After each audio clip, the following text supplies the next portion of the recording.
And if you believe with me, rise on your feet and let's sing together. Yo, yo, yo, yo.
Good morning and good afternoon to all our participants. Thank you for joining us today.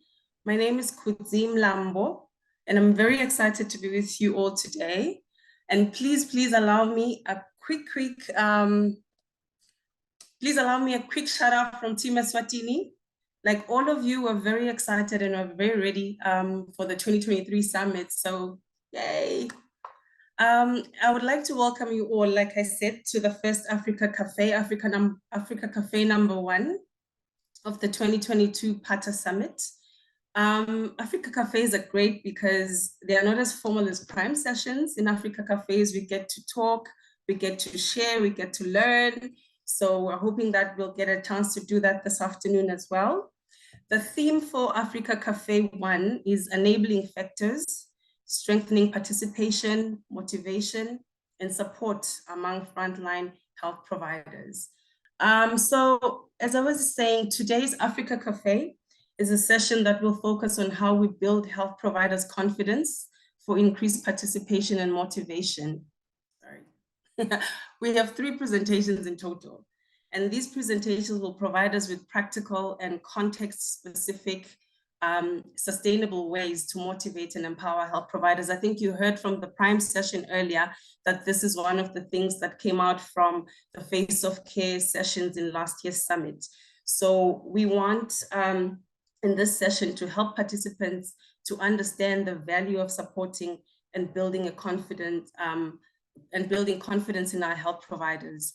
We want participants to understand and also health providers themselves to understand how to provide support through formal mechanisms, which include supervision and mentorship at the facilities, and also to understand that self-care in itself is important. It's important to practice self-care and to debrief as well. So after these 3 presentations, we'll have a bit of a discussion to discuss around those topics of supervision and mentorship, of self-care and debriefing, and of the value of supporting and building confidence in health providers.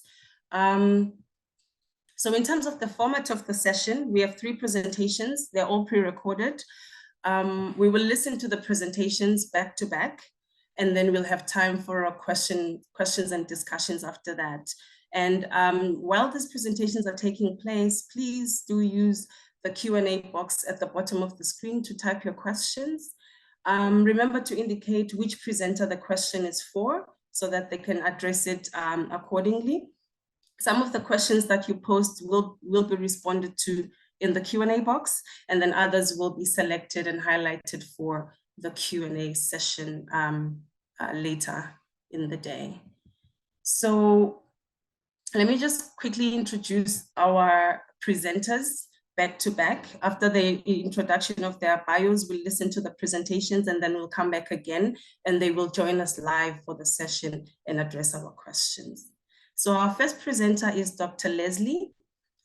Dr. Leslie is an assistant professor at Western University School of Health Sciences in Canada and a research associate at the University of Cape Town in South Africa. She actually co-designed the Face of Care research activities with PATA, the ones that we did during last year's summit. Dr. Leslie will be presenting with Noguzula Ncube. Noguzula is a Canada graduate scholar. She's currently completing her Master of Science degree at Western University. And together, they will be presenting the key outcomes from the Face of Care, elaborating on the presentation that we saw earlier during the prime session. So this is the research that, this is the presentation talking to the findings that are based from the research that was done in last year's summit. That's our first presentation. The next presentation is by Dr. Margaret Ilang. Margaret is a medical doctor and a public health specialist. She also works with us at PATA, and she serves as the PATA country representative in Uganda. She will be presenting on supervision, mentorship, and data, building health providers' confidence and capacity. Our last presenter, our third and last presenter is Roseanne Turner. Roseanne is a nurse and an educator specialized in ICU nursing with a special interest in maternal, infant, and adolescent mental health. She also has an interest in self-care and in empathic communication. So Roseanne will be presenting on the more informal ways to support our health providers. Her presentation is titled Filling Your Cup, Attending to Health Provider Mental Health and Emotional Well-Being. I know I've said a mouthful. It's now time to hand over to our three presenters and we'll connect after their presentations. Over to you. Good afternoon. My name is Leslie Giddings, and I'm an assistant professor at Western University in Canada and a research associate at the University of Cape Town. I'm joined today by my colleague Noguzula Ncube to present the results from activities that we conducted last year at the PATA 2022 Summit. As many of you will remember, this research aimed to better understand the contextual realities of frontline providers in the pediatric adolescent HIV response. It also aimed to explore and document the experiences, challenges, and resilience-promoting factors of frontline providers.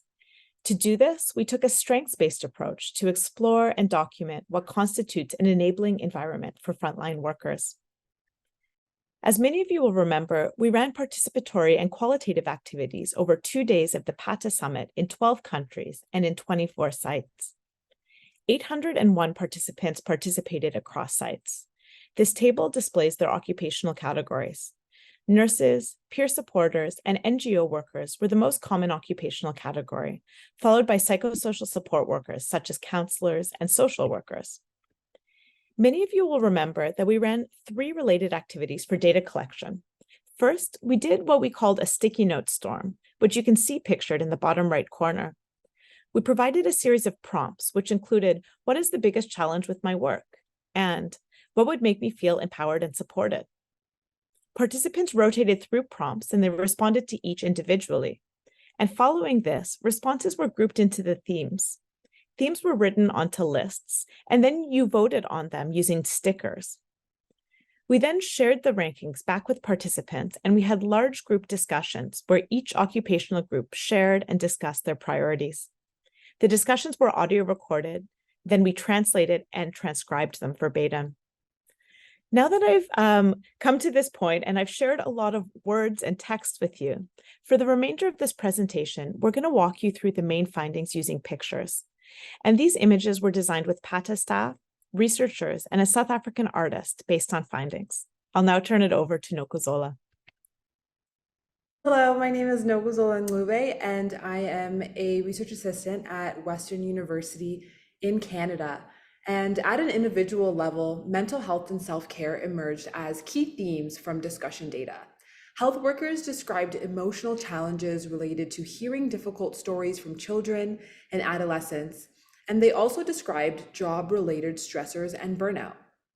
Empowering and supportive interventions suggested by participants included self-care, debriefing, and workplace mechanisms for ongoing psychosocial support. For burnout-related challenges, supportive factors included teamwork and addressing human resource shortages by hiring and training more health providers. At an interpersonal level, there were three main themes that were present in the data. These included 1, acknowledgement and appreciation from colleagues and clients. 2, supportive supervision and mentorship. 3, teamwork across multi-occupational teams. Being acknowledged and appreciated for their work was described as morale boosting and motivating, which in turn positively impacted their ability to provide services. Unfortunately, discussions reflected that many health providers do not feel appreciated or acknowledged in their work. 2, you also described wishing for supervision and mentorship and the ways in which this could be empowering and supportive through performance assessment and monitoring for professional growth, improving performance and acquiring skills, and second, a safe space to ask questions or troubleshoot. Participants also described desiring collaborative multi-occupational teamwork in their facilities, inclusive of knowledge and expertise sharing, capacity building, and workload coupled with a shared sense of purpose. Please keep an eye out and participate actively in this year's activities. We will be asking you questions and trying to learn more from you on what promising practices you are doing or would suggest to support health workers. At an organizational level, resources were discussed across all sites and all occupational groups in interrelated themes of financial resources, supplies and stockouts, and human resources. Physical infrastructure of health facility place spaces was another common priority. Participants described inadequate space to see children and adolescents privately for HIV services, despite a recent push for adolescent-friendly clinic spaces. Confidential spaces were described as of utmost importance, given the issues of stigma and confidentiality deter adolescents from accessing care. Instead of spaces which were cramped and not confidential, health providers envisioned spaces for youth as being open and private and supportive of youth needs. Finally, inadequate financial resources were discussed within the context of remuneration, transport funds to visit clients, and funding for sustainable programming. Remuneration was discussed as one of the biggest priorities for frontline workers and described as motivating and empowering, a way to build trust, appreciation, encourage, and motivate to meet targets and incentivize performance. Thank you, Nokuzola.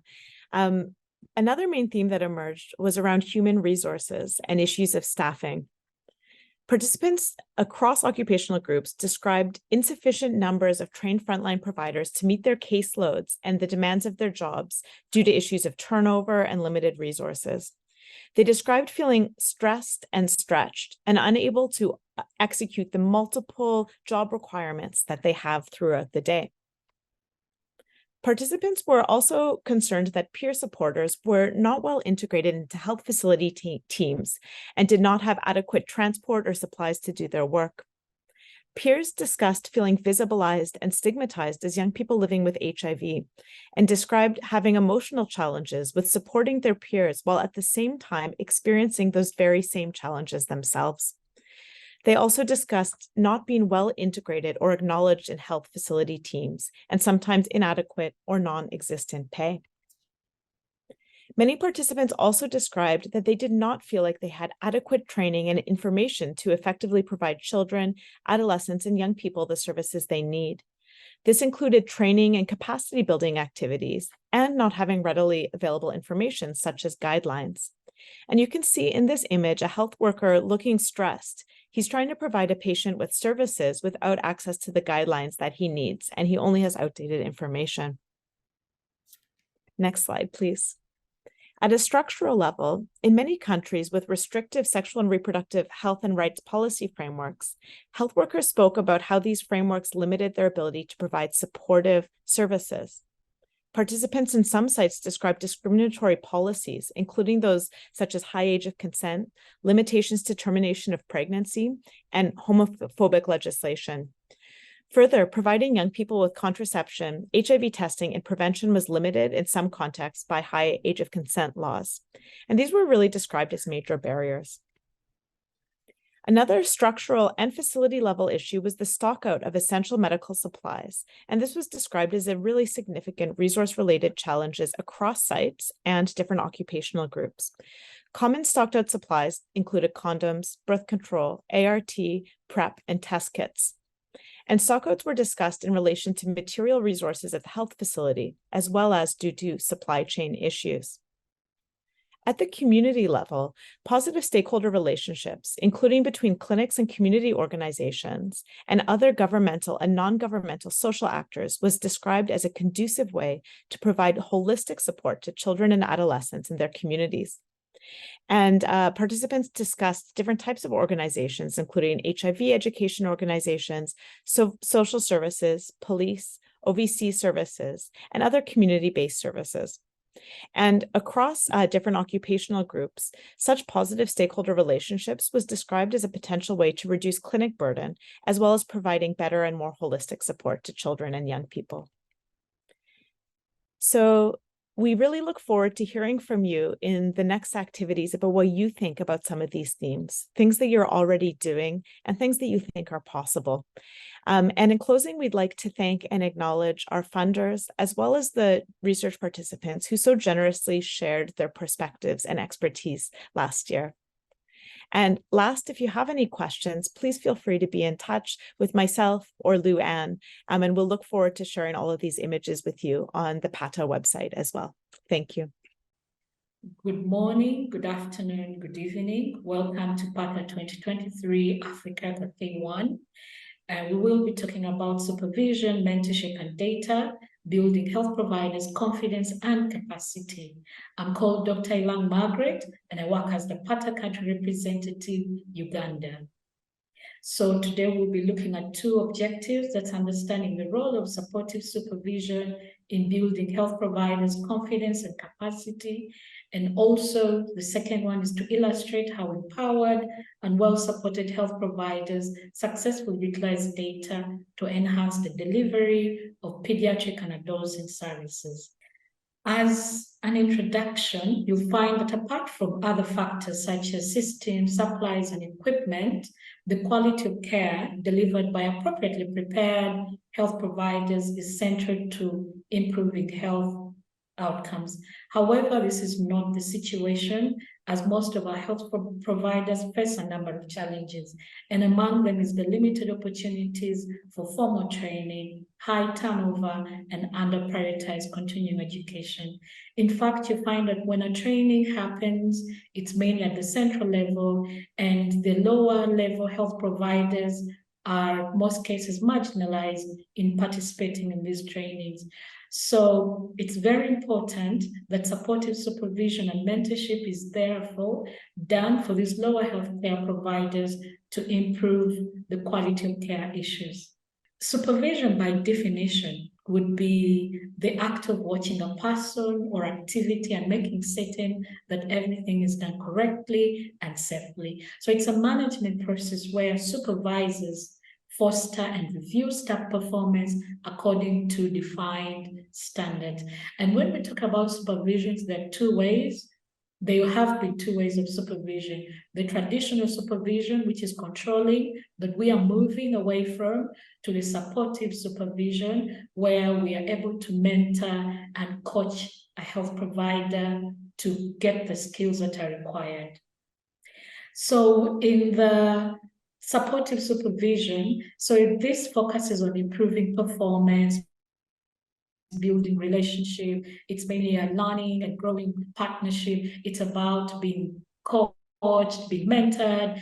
We're able to use data to improve performance, and the follow-up is regularly. So here it's mainly about focusing on a positive reinforcement, basically empowering and motivating corrective action, which is on the contrary with what traditional supervision is.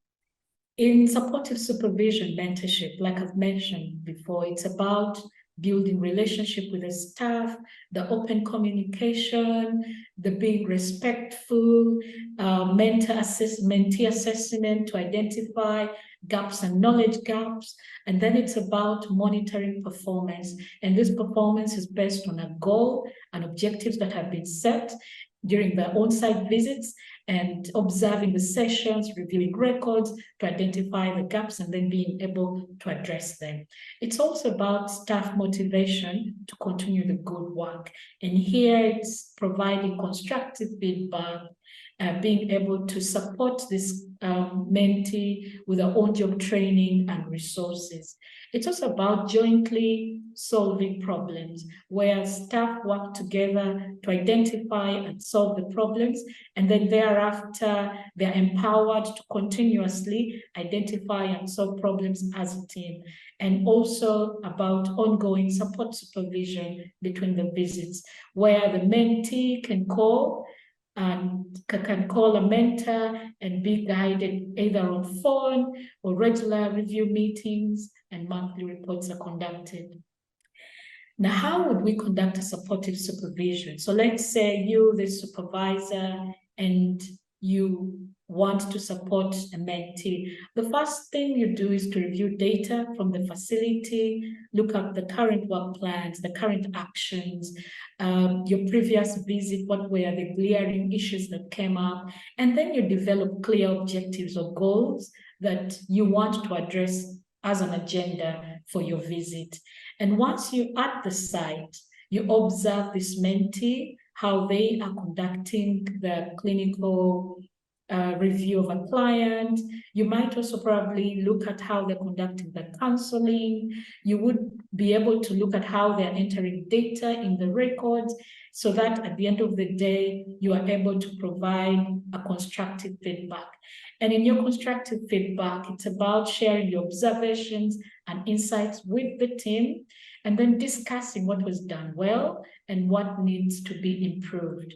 And also having an in-depth discussion, focusing on those complex issues and being able to provide guidance with the job aids and maybe the standard operating procedures that you have from the Ministry of Health. So we will now look at data. So data is about facts and statistics collected together for reference or analysis. And there is definitely a synergistic relationship between data and the support supervision. So with data, it's about identifying and assessing problems, analyzing problems to reach the possible causes. And data also helps in developing appropriate changes towards the identified problems, allows us to make informed decisions, and shows if a change or an intervention has yielded improvement and by how much. And data also helps us to monitor processes over time to see if a change and improvement are maintained. All right, so now let's move to the case scenario of low viral load coverage for adolescents at Silele Red Cross Clinic. That was 60% in the first quarter of 2023. So the team had a meeting at the facility level where an analysis of the data was conducted to identify the root causes. And some of the root causes that were identified were that adolescents would not go to the lab for fear of the Vacutainer needle. And then also adolescents were missing their refills and would instead send caregivers. So the facility then sat down and defined their goal and objectives to be met to address the identified issue of low viral load. So this was their objective. So they planned to increase the percentage of the viral load coverage of the adolescents and the young persons aged 10 to 24 years from 60% in Q1 to 95% in Q3. These were some of the interventions that were done. So they held health education for the adolescents and young people. They did a line listing of those who had not come up for their viral load testing.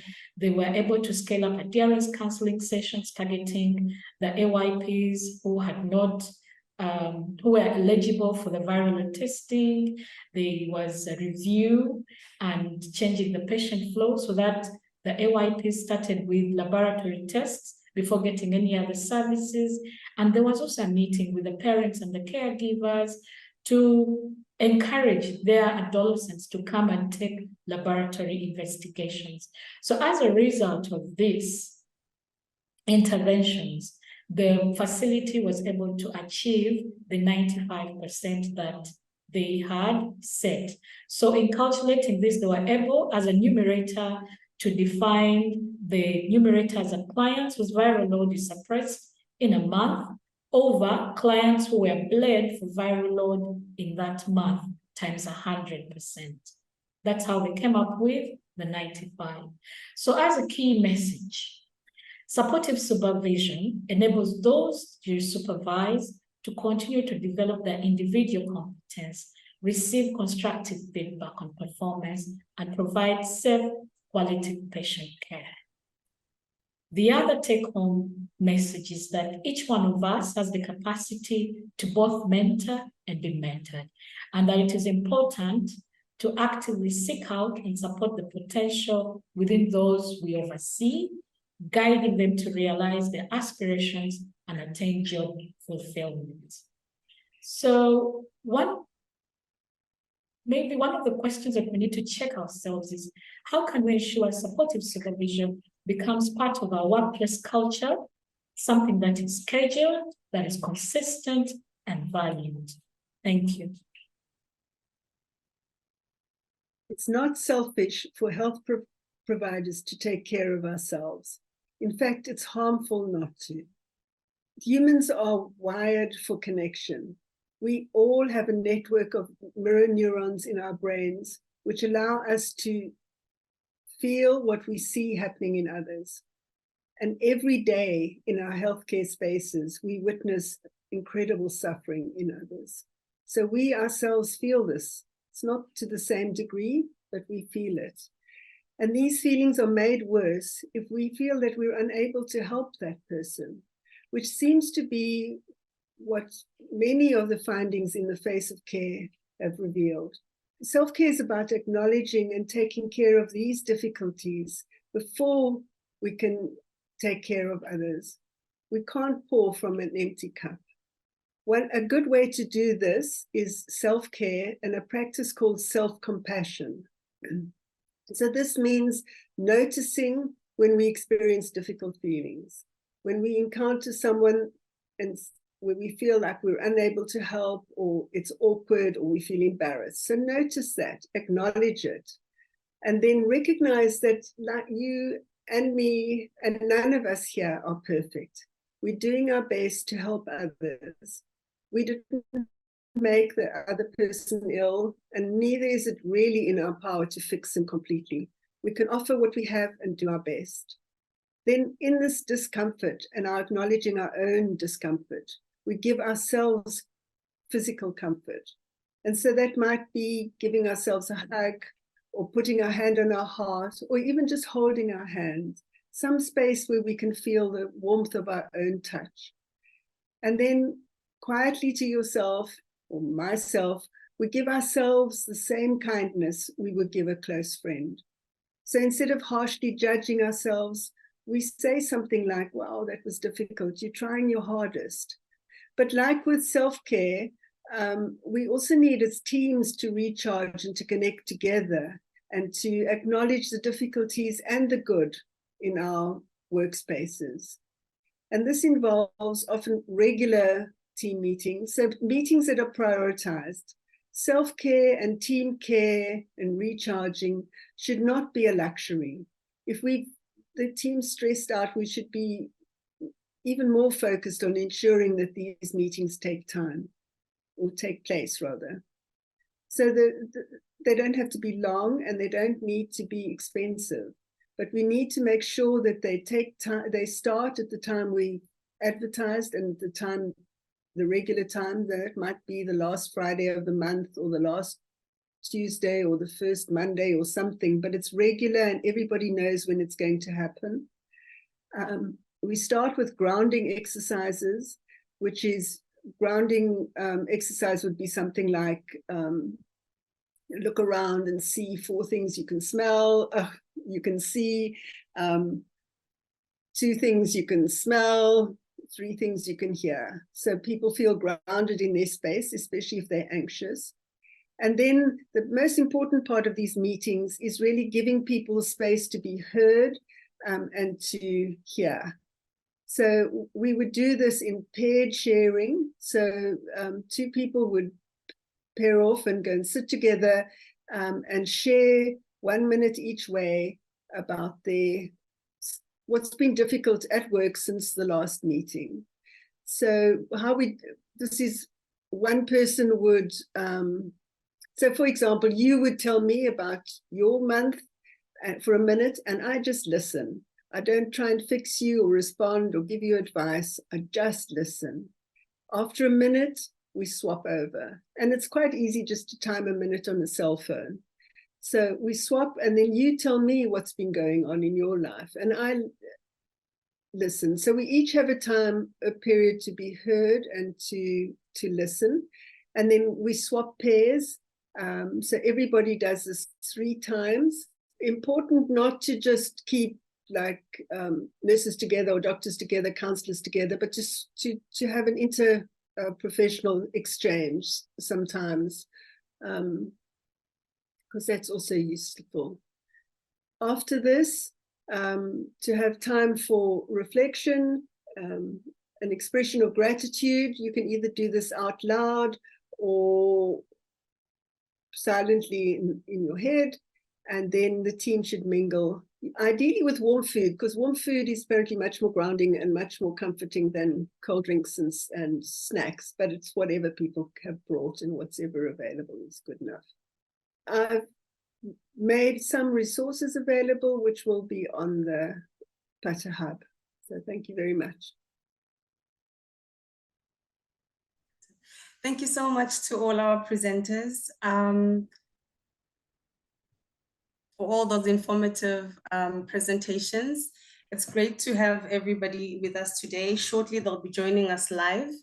Now, for everybody in the audience, the reason why we structured the Africa Cafe in this way is to allow for more time for interacting with our presenters during the Q&A and for discussions. So please do go ahead and jot down some questions in that Q&A box. We'll be joining you soon and attending to those questions.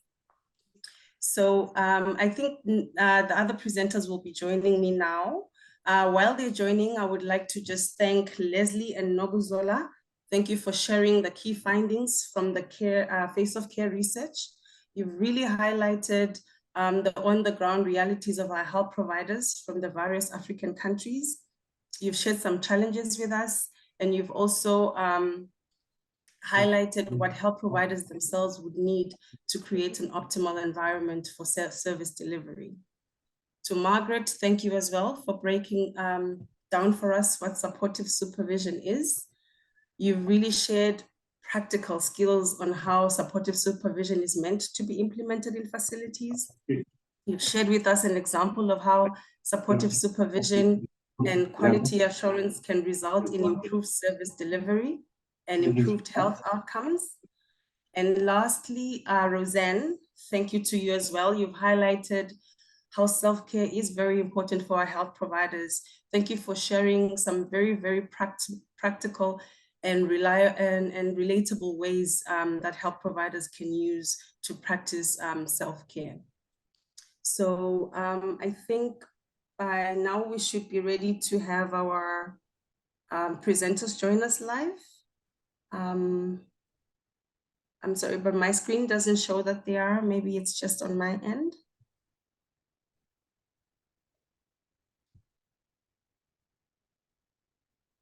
Okay, so I think I'm just going to continue. If you can hear me, before we take any questions from the audience, I wanted to pose 1 or 2 questions from myself to the presenters. Still just double checking if I'm a go-to. We can hear you. We can hear you. Okay. Oh, brilliant. Brilliant. So again, thank you, Leslie. Thank you, Roseanne, and thank you, Dr. Margaret. Yeah, I think actually, and thank you to Zola as well. I think I'll actually pose the first question to Leslie and Nokuzola. The findings that you've shared have been very insightful, as I've said. My question to you is whether you've had a chance to do further analysis with specific cadres of health providers. You showed us that when we know, because we're at the summit, you talked to various cadres, doctors, peer supporters, and all of that. Have you had any time to do further analysis to just identify specific issues that are pertaining to individual cadres? I can start us off. So with the raw data, we have data on what were the priorities for specific occupations. However, for the purpose of kind of the overarching research, we weren't looking at occupation-specific data. However, Dr. Giddings can elaborate a little bit further on what the next steps might look like. Great, thank you. And that's such a good question. And just to say, if anyone has any questions or things that they would like to see from this research, we'd be happy to go back to the analysis and do that because it's a very big data set. So like Nokuzola said, we started actually by occupational grouping, and then we themed and grouped everything together. We will be shortly publishing a report as well as a book that will be available on the PATA website, which includes details, not by occupational group, but within each theme, we describe who said what. So for example, remuneration was a theme across sites, but at the same time, peer supporters had different remuneration challenges, say, than doctors. So we noted that in that. And then we've also started to do some peer supporter specific analysis because the findings were actually quite a bit different than the other occupational groups, which suggests to us that it needs a little bit more attention. Thank you for the question.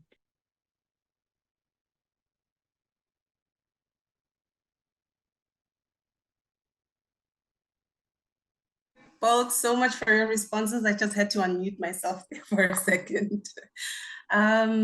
Yeah, Dr. Margaret, inspiring presentation. I mean, this is what Africa Cafes are about, to get those practical skills so everybody can go back to facilities and implement something new that they might have learned. I just have a question for you, Dr. Margaret. So with supportive supervision, who the people at the facility who should be providing this supervision? I would imagine, as we heard even last year, there are some issues of being overworked, maybe like, you know, heavy workload. Sometimes there's a lot of staff turnover. So who would be providing such supportive supervision for health providers who require such support?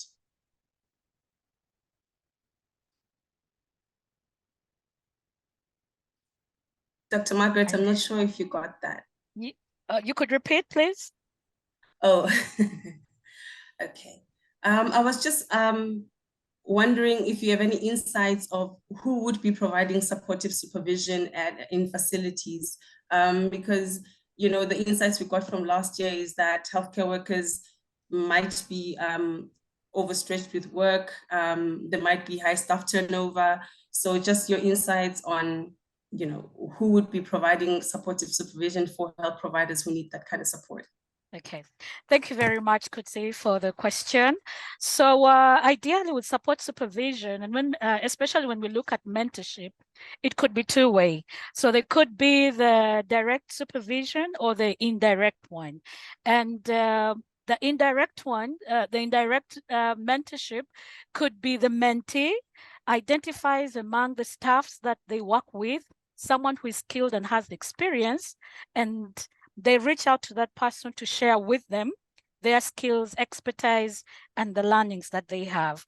But then with the direct supervision or the mentorship is where someone who is more experienced, in this case, this mentor reaches out to the mentee who has issues or the gaps, and then supports them to build their skills, and thereafter have some sort of a formal way, some sort of documentation that they follow through to support this client to attain the necessary skills that they have identified as an issue.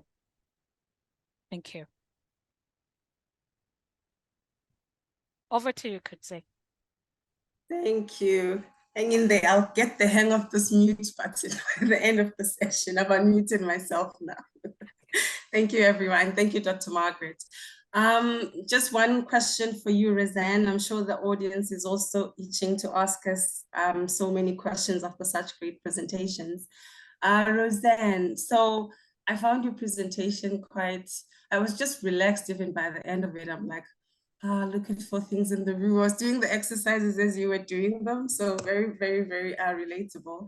I was just wondering, what do you think of health providers doing something else, like maybe a garden club, a savings club, or like those kinds of things? Is that part of self-care as well? Or is it more that another activity? I just wanted your views on what else you think could be part of self-care in terms of activities like that.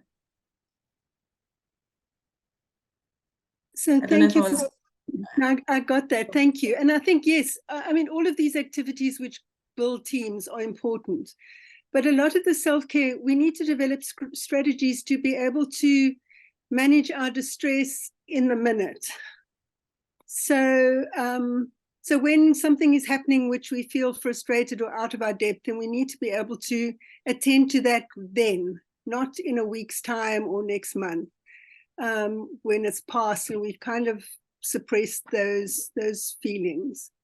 I think gardening clubs and that are fantastic, but they do tend to be, they tend not to take in the whole hierarchy of clinics or healthcare spaces. So it's always, you know, it's all the community peer supporters or all the nurses, but it seldom is up and down the hierarchy. So, which I think is also important for acknowledgement of teams, that everybody feels recognized and seen.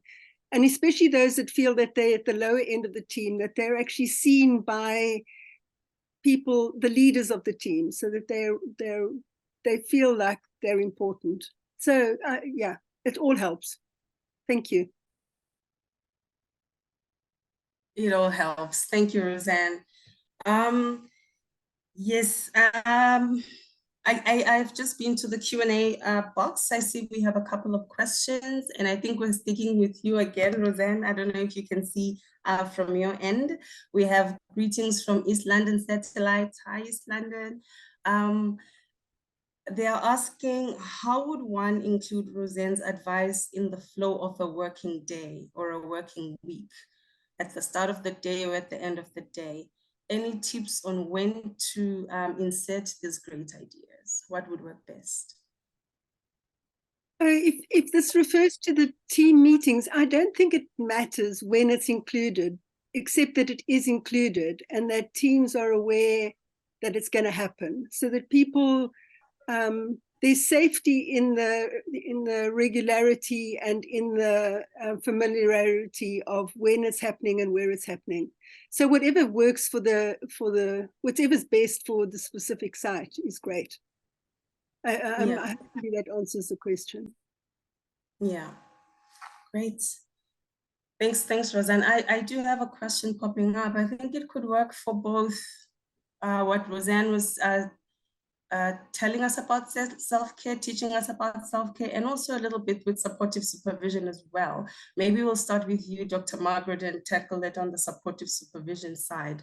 We have a question that says, what about using technology to motivate and interact with participants? But I'll put a twist on it and say, in your experience on the ground, with supportive supervision, is there, a space for technology there to facilitate supervision, to motivate and interact with health providers?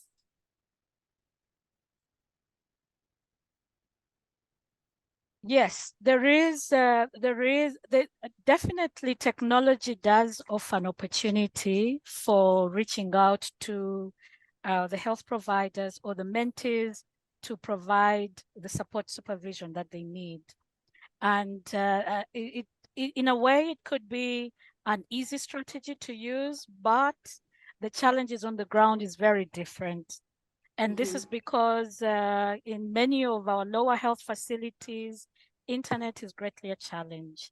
And so as much as technology, which is a very good avenue, can really help improve skills, it might not really provide that we really require. And then some of the skills that need to be passed is best passed on an interpersonal basis, where you built a relationship with somebody, you're really connecting and you're interested in seeing that progress and evaluating how they are progressing over time.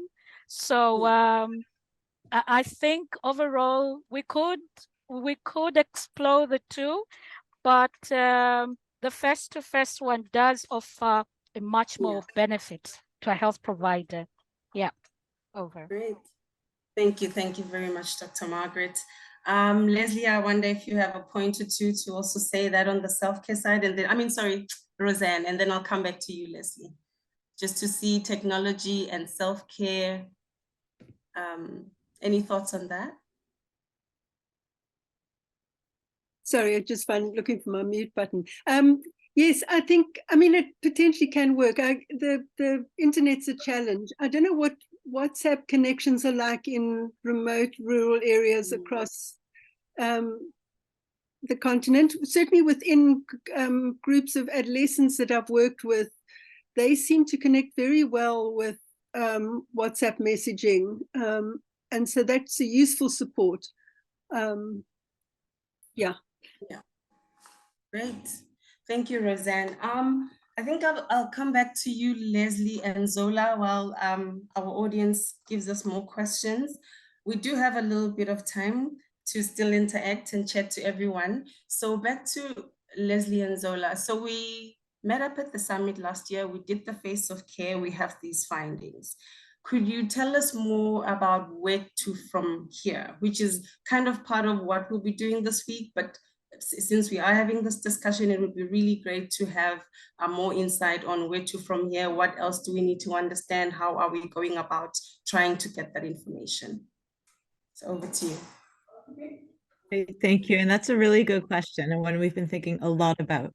So I think the first step was we wanted to share it back before we did anything else, because we wanted you as the people who actually share this information with us to be the first ones who receive it. And you will notice a lot of the summit is actually built around it. So disclosure was a big theme. Tomorrow focuses largely on disclosure. Same as self-care, for example, is a big thing. And here we're speaking about it today. So this afternoon, we want to hear from you. We're going to have some activities, and your facilitators will tell you more, where we're going to share a few of those images, actually printed out, things that you have within your control, things around mental health, supportive work environments, peer supporter integration. And we're going to ask you some questions about what you think you could do in your own facilities to improve these things. We're going to have small group discussions, and then we're going to hear from you in a big group. And we're going to take that information back, and we're going to analyze it as well, and hopefully develop some strategies that we can share out, things that are already working or could work. So that's the first aspect. The second is PATA is using all of this information to advocate for better and more supportive environments for health workers. And that's another question we'll be asking, is if there is any support that you need for advocating for things that you need. You will also see, and it's going to get popped into the chat. If it's not there, it will be there soon. I think PATA Tech Support is actually going to put a picture book with all of those images, as well as discussion or summaries.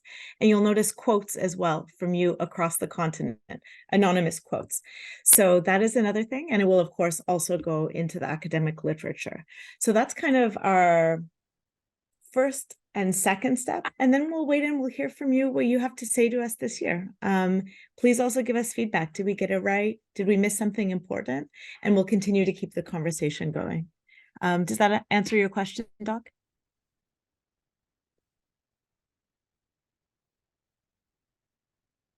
Yeah. Definitely, definitely.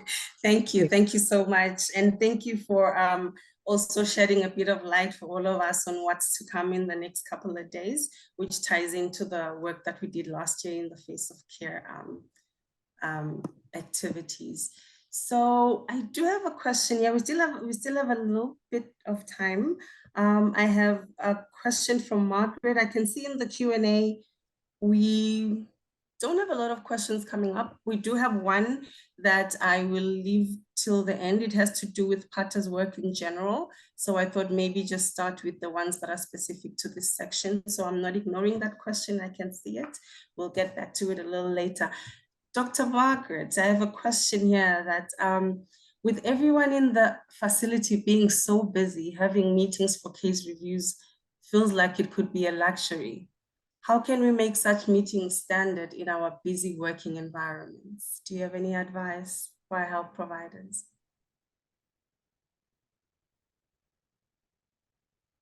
I think you'll have to unmute, Dr. Margaret. Yes. Yes, definitely. All our facilities are very, very busy indeed. And so overall, for a health provider to provide quality services, they also need to enrich themselves with information and the skills that they need. So therefore, it's important that a facility organizes some sort of a continuous medical education, even if it's maybe during lunchtime or a few hours at the end of the day, for health providers to catch up on some cases that were challenging for them. It would really be helpful. Yeah, so I think they can squeeze some time when clients are not there later on in the day to sit back and reflect with their fellow health providers on how best they can manage a case. Over. Right. Thank you so much. Thank you, Margaret. I have a question coming in for Leslie. Sorry, I keep saying Leslie, for Roseanne, self-care. How is team recharge different from team debriefing? Our health providers are asking us. Recharge versus debriefing. So it's a name, I think, more than anything. But I think the big thing with the model that I've presented here is that everybody gets an opportunity to share and be heard. Even though these are not always, I mean, often only one other person listens to their story and it's not broadcast or documented, but there is an opportunity to express oneself and to hear how one fits in the bigger picture. So in a way, it's a debrief, but often debriefings can be led by, it's a more equal way of sharing and being heard. Yeah, brilliant. Thank you so much. I know that we are about to end the session. Our session ends at 1 p.m. So, and sorry, I promised to go back to a Q&A session question. We will answer it on the chat. It had to do with PATA's support of nutrition. Yeah, how PATA supports in the area of nutrition. I think we can get back to that. So before we end, I'd like to say a special thank you to our incredible panel, and of course to everyone for listening to us. I would like to ask you to take like just a minute to have one take-home message for our participants today, less than a minute actually, just around with everybody, starting with Roseanne. Just a quick takeaway message. most important, we have to take care of ourselves so that we're able to take care of others. If we don't know how to care for ourselves, we simply cannot care for others. Yeah, great. Margaret, your message? Yeah, generally, human beings aspire to be better, and they aspire to be better each day. So as a supervisor, you should be able to identify the needs of the people you supervise and help them to attain that potential and job satisfaction. Because if they're not satisfied, they will always move on. Over. Very true. Very, very true. Thank you, Dr. Margaret. And Zola, do you have a take-home message for our audience? Yeah, I think to put it simply, teamwork makes the dream work. Meaningful collaboration between health providers, between researchers, between adolescents themselves is really the key to achieving the global mission. Thank you so much for that, Zola. And lastly, Leslie, any key message from you? Yeah, thank you. As much as we take care of ourselves, let's also take care of our colleagues, our fellow health workers, those around us, and create those environments that we want to work in so that we can be nourished and supported in our workplaces. Brilliant. Thank you, Dr. Leslie, Dr. Margaret, Zola, and Roseanne, our incredible panel today. And thank you to everybody for listening. I hope you were able to take some practical lessons with you. Have a good afternoon and goodbye to everybody, and another shout out from Team Eswatini to everyone. Bye. Thank you. Bye. Thank you, everyone. Bye.